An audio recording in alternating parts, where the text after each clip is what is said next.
buat kalian yang masih belum tahu aku, kenalin nama aku Dewi dan terima kasih udah mampir di channel aku. Dan aku mau bahas tentang materi perbankan ya. Materi apa? Adalah layanan perbankan.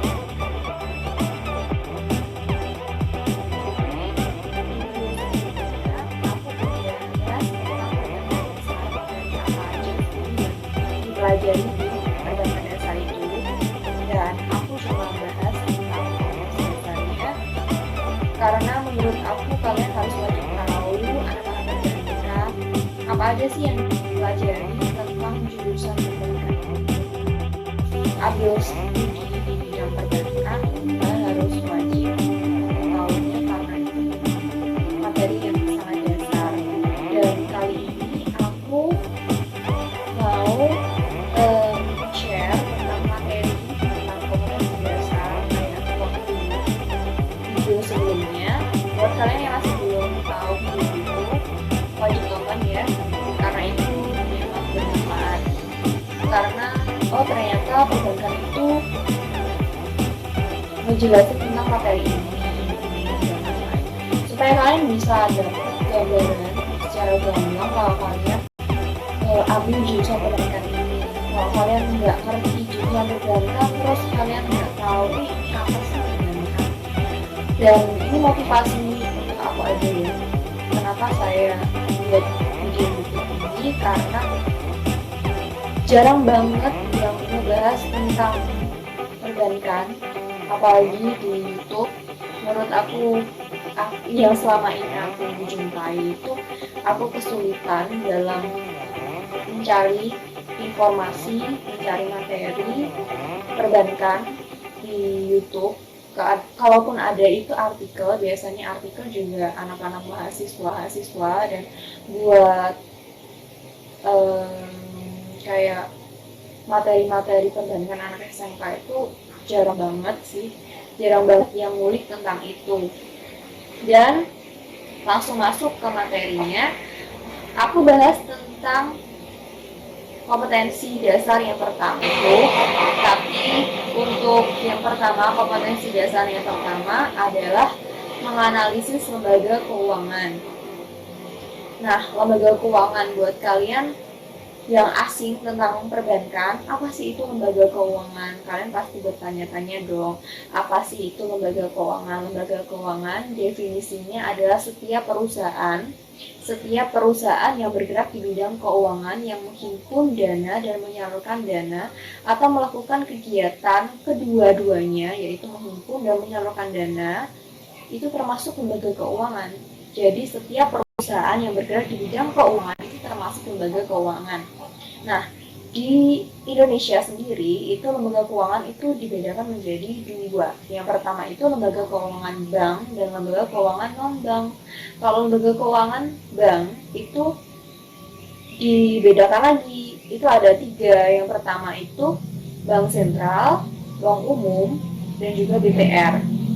Kalau bank sentral itu dilaksanakan oleh Bank Indonesia. Di Indonesia sendiri ya, dilaksanakan oleh Bank Indonesia. Nah, fungsinya itu sebagai bank sirkulasi.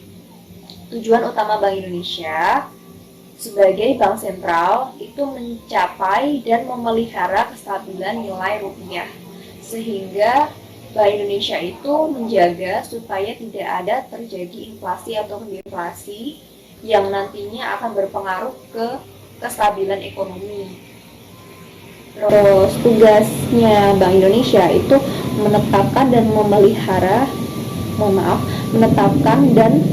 melaksanakan kebijakan moneter. Yang kedua itu mengatur dan menjaga kelancaran sistem devisa serta mengatur dan mengawasi bank. Jadi ada tiga. Yang pertama dia itu menetapkan dan melaksanakan kebijakan moneter. Yang kedua dia itu mengatur dan menjaga kelancaran sistem devisa. Terus yang ketiga dia itu mengatur dan mengawasi bank. Terus bank umum itu apa sih? Bank umum, kalau kalian pernah ke bank itu biasanya kalian jumpa Bank Mandiri, Bank BCA dan lain-lain, itu termasuk bank umum.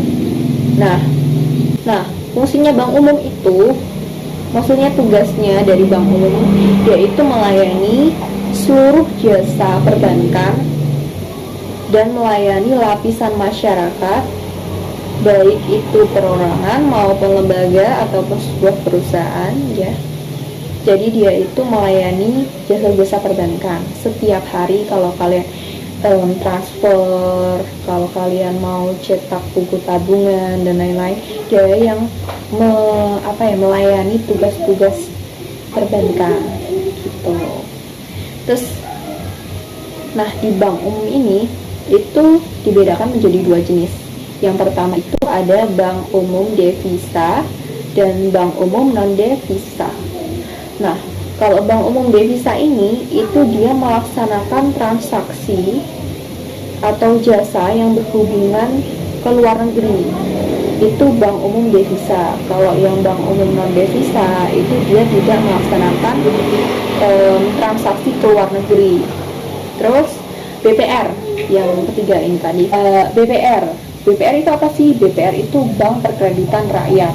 Buat kalian anak perbankan harus tahu ya, karena ini dasarnya aja aku bahas ini.